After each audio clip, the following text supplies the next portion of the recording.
गायत्री मंत्र साधक कभी किसी से नहीं डरते, क्योंकि गायत्री मंत्र विचारों को, आचारों को, यानी कि बुरे आचार विचारों को परिवर्तित कर शुभ बनाता है, अच्छा बनाता है, अच्छी भावनाओं वाला बना देता है।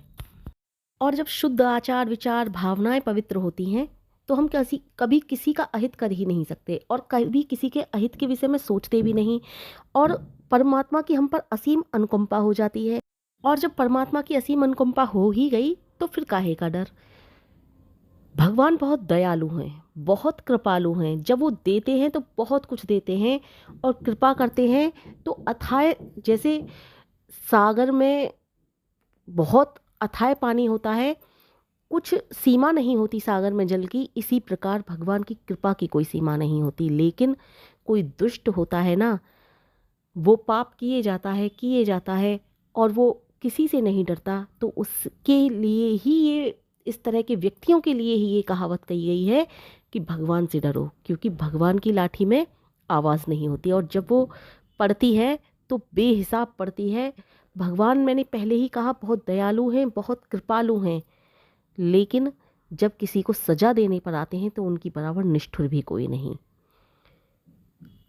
अपने बच्चों से कौन प्रेम नहीं करता, सब प्रेम करते हैं और वो परम पिता परमेश्वर सबसे प्रेम करने वाले हैं। लेकिन जब कोई बच्चा इतना ज़्यादा नीचता में घुस जाता है और वो सुनता ही नहीं, मानता ही नहीं, तब परमात्मा उसे स्वयं सजा देते हैं। और ऐसी सजा देते हैं, आपने सुना ही होगा, कहते हैं ना कि उसके साथ ऐसा हो गया, पता नहीं कौन से जन्म का बदला लिया है भगवान ने। भगवान कभी बदला नहीं लेते, भगवान कभी किसी को सजा नहीं देते। तुम्हारे ही कर्मों का फल है, उसी व्यक्ति के कर्मों का फल होगा जिसको सजा मिल रही है। नहीं तो परमात्मा तो बहुत दयालु हैं, बहुत कृपालु हैं। वो हमारे लिए प्रेरित करते हैं, हमारे लिए प्रेरणा देते हैं। और गायत्री मंत्र साधक के अंदर ये बात सबसे ज़्यादा होती है कि उसके आचार विचार व्यवहार भावनाएं सब पवित्र होती चली जाती हैं और उसे फिर परमात्मा से डर नहीं लगता। वैसे तो परमात्मा से डरने की किसी को आवश्यकता नहीं है। बुरे लोग कहाँ डरते हैं, अगर वो डरते तो बुरा काम ही ना करते। इसलिए परमात्मा से डरने की आवश्यकता नहीं, बस अपने आचार विचार व्यवहार और भावनाओं को शुद्ध रखो। सर्वे भवन्तु सुखना, सर्वे संतु निरामया की कामना रखो, तभी जा कर के परमपिता परमात्मा आपको असीम सुख देंगे। जैसे सागर में अथाह जल है, उसकी कोई सीमा ही नहीं है, ऐसे ही आपके जीवन में भी आएगा। आप सोचोगे ऐसा मैंने कौन सा पुण्य कर्म किया, हाँ, इसके बावजूद भी आपके जीवन में दुख आ रहा है तो किसी ना किसी जन्म का फल है वो।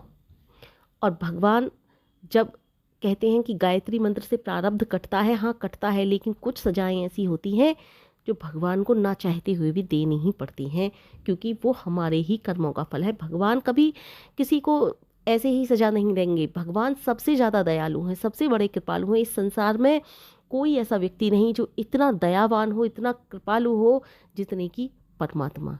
और कोई ऐसा व्यक्ति नहीं कि परम पिता परमात्मा की बराबर निष्ठुर हो, क्योंकि हमें भी देखकर शायद ऐसे व्यक्ति पर दया आ जाए जो सजा भुगत रहा हो, लेकिन परमात्मा कहते हैं नहीं, इसको सजा देनी है क्योंकि इसने कर्म ऐसे किए हैं। भगवान सबको प्रेरित करने वाले हैं, सबको प्रेरणा देने वाले हैं। गायत्री मंत्र साधक जो होते हैं वो प्रेरित होते हैं अच्छी बातों से। सब कुछ निहित है गायत्री मंत्र में, इसीलिए प्रेरित होते हैं।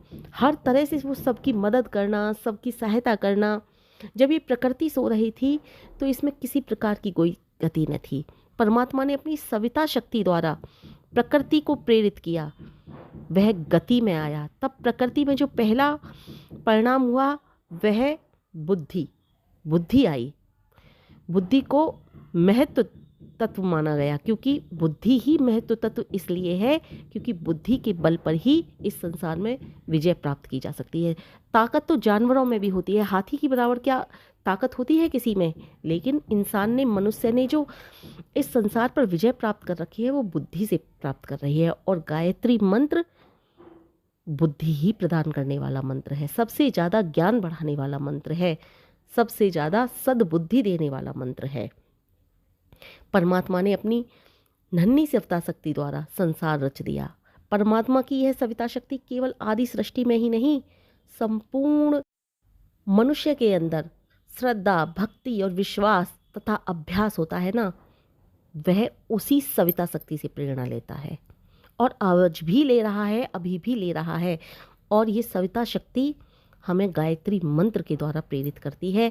गायत्री मंत्र साधकों को सदैव निर्मल भाव से, शुद्ध भावनाओं से, विश्वास के साथ गायत्री मंत्र का जप करना चाहिए, क्योंकि भगवान भक्त वत्सल हैं, करुणामय हैं, दया में स्वामी हैं। भक्त दृढ़ता से प्रभु की शरण में ही रहे और ये सोचे कि भगवान मेरी आज नहीं तो कल जरूर मुझ पर दया करेंगे, मेरी सुध जरूर लेंगे। बुद्धि को सुप्रेरणा देने वाला गायत्री मंत्र है। वह दयालु है परमात्मा।